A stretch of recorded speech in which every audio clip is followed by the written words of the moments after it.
Audio Jungle.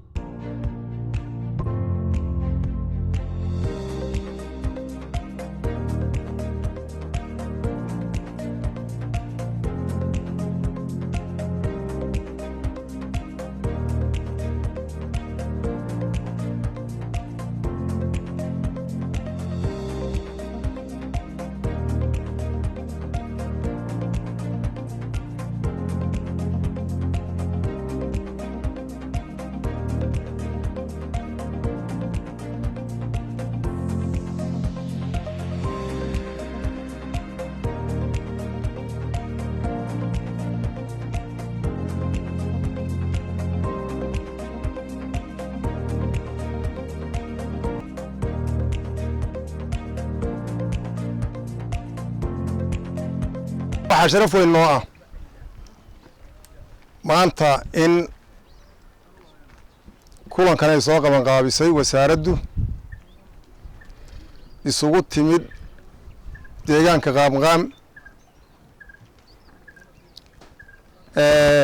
nasiib aanu u yeelannay inaannu isku baranno madaxda inteeda kale waannu isnaqaannaa dhammaan inta kale waan isnaqaannaa waxa uu nagu cusub guddoomiyaha degmada ahna duqa magaalada inaannu isku baranno la isku kaayo baro isugu nimid afarta tuule ee deegaanka waqooyi magaalada Kismaayo aad baan u soo dhaweynaynaa farxad weyn bay noo tahay waxaan isleeyahay waa munaasabad qaali ah ma aanan u sii waxa wiilka hadaladiisii ku jirtay wixii warbixinay iyo wixii baaya iyo baa ku jirtay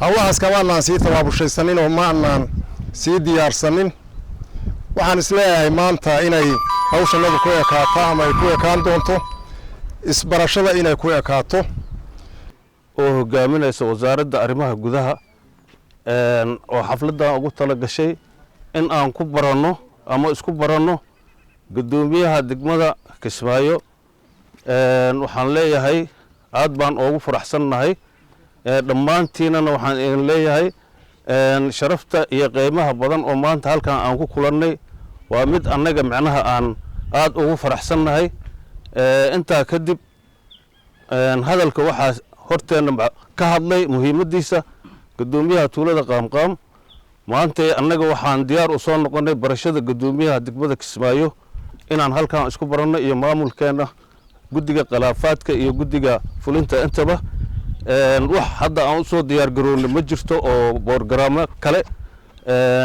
inta kadib waxaan leeyahay tuulo halkan ku sugan dadweynaha kale ka soo qayb galay waxaan ku salaamayaa salaanta islaamka assalaamu calaykum waraxmatullaahi wabarakaatu salaan kadib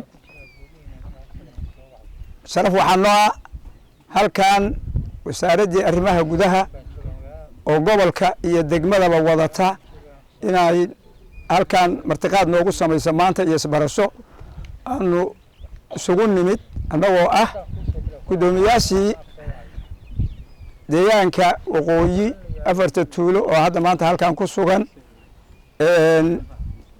haddaan in yar ka hadlo deegaanku xagga nabadgelyada ilaahay mahadu ka gaadho uu nabdoon yahay aad buu u nabdoon yahay saraakiisha joogta iyo ciidamada joogaa yaana suurtageliyey iyo ilaahay oo hadda isagu wuxuu doona samaynaya xagga nabadgelyada waa sidaa waxaan u istaagay meesha in aan soo dhaweyntaasi gaaban ereyadaas kooban inaanu faraxsannahay maanta kuna faraxsannahay soo dhaweynta qaaliga ah iyo martigelinta iyo isbarashada guddoomiyaheena cusub degmada ahna duqa magaalada waxaanu ballan qaadaynaa anoo ku hadlaya magaca deegaanada waqooyiga Kismaayo waxaan leenahay mudane guddoomiye waxaan diyaar u nahay inaanu kal iyo laab inaan kula shaqeyno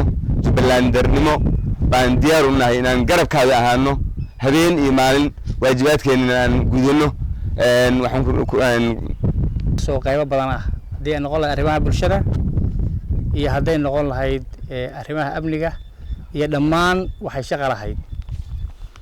Anigu xafiiska hadda muddo bilaan joogaa, shaqo badan baanu soo qabanay, midna waa noo sii hartay, deegaanada nagu soo jeensanaynaa.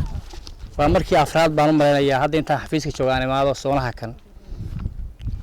socodkuna waa badan doonaa, agaasimaha ma sheegay wuxuu guddiyo fududo aad baan u socod badnaan doonaa haddii aan lahayd.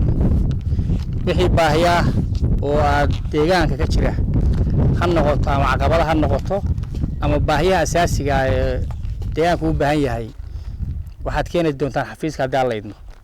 markaasaynu u kala samayn doonaa qaybaheeda kala duwan inoo kala hormarin doona sida baahida.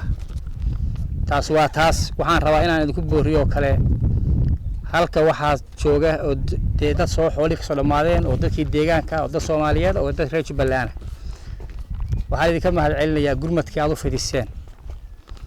laakiin waxaa la yiri wiil baa wuxuu yaal aabo waranka saan ugu tuurayay dagaalkii maarkiiso waa intaas oo kala sii dhawaatay. waxaan rabaa dadkaas gacan walaaltinimo, gacan Soomaalinimo, gacan Islaamnimo in loo fidiyo oo qofkii wax haystaa ay gurmado. annaguna waa idinku caawinaynaa. waxaan rabnaa inaan ka shaqeyno arrimaha amniga. waan uga mahad celinayaa saraakiisha halkaan fadhido maanta suulo gelisay inaan geedka hoostiisa qumbo ku cabno. gudoomiye ku-xigeenkii ugu horreeyay baa sheegay Cabdullaahayo intana aad imaataan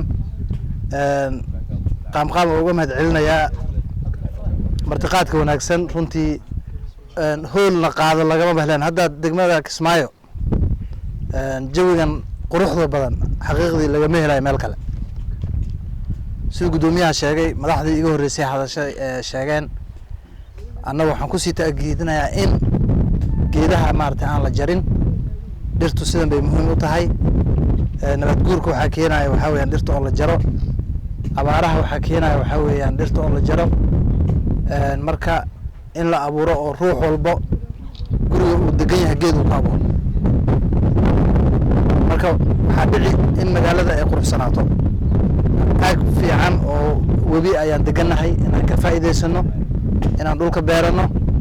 ilaahay waxaan ka baryanaa inuu abaarta naga bixiyo oo dadkeenaan hadda waddada daadsan uu roob u keeno. waxaan ogsoonahay xoolo badan ay ka baxeen. waxaan aad ugu faraxsanahay oo saaka warbixintii soo gaadhay dowladda Soomaaliya ay guddi heer wasiirro oo federaal ay u magacaabay wasaaradda arrimaha gudaha ay garanayso.